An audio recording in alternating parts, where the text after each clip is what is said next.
ഇന്നലെ കരിപ്പൂർ വിമാനത്താവളത്തിലുണ്ടായ വിമാന അപകടത്തിന് 2 കാരണങ്ങളാണ് പരാമർശിക്കുന്നത്. ഒന്ന് കനത്ത മഴയും അതേപോലെ തന്നെ ടേബിൾ ടോപ്പ് റൺവേയും. ഇന്ന് നാം നോക്കാൻ പോകുന്നത് എന്താണ് ടേബിൾ ടോപ്പ് റൺവേ.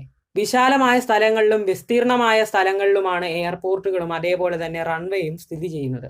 എന്നിരുന്നാൽ തന്നെ മലമുകളിലോ അതേപോലെ തന്നെ പീഠഭൂമിയിലോ ഇത്തരത്തിലുള്ള എയർപോർട്ടുകളോ റൺവേകളോ സ്ഥിതി ചെയ്യുകയാണെങ്കിൽ ഇവിടെ ടേബിൾ ടോപ്പ് റൺവേ എന്ന് നമുക്ക് വിളിക്കാം. ഇത്തരത്തിലുള്ള ഭംഗിയുള്ള ടേബിൾ ടോപ്പ് റൺവേയിൽ വലിയ അപകട സാധ്യത മേഖലയാണ് ഒളിഞ്ഞിരിക്കുന്നത്.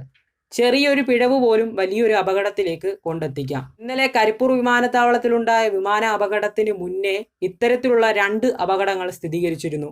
2010 മെയ് 22 മംഗലാപുരം വിമാന അപകടത്തിനും ഇതേ കാരണമായിരുന്നു സ്ഥിരീകരിച്ചിരുന്നത്. അതേപോലെ തന്നെ 2017 മെയ് 27 ഇത്തരത്തിലൊരു അപകടം സ്ഥിരീകരിച്ചിട്ടുണ്ട്. വിസ്തീർണം കൊണ്ടും വിശാല ഭംഗിയും കൊണ്ടും ആകർഷിക്കുന്നതാണ് ഇത്തരത്തിലുള്ള ടേബിൾ ടോപ്പ് റൺവേ എങ്കിൽ വലിയ അപകട സാധ്യത മേഖലയാണ് ഒളിഞ്ഞിരിക്കുന്നത്.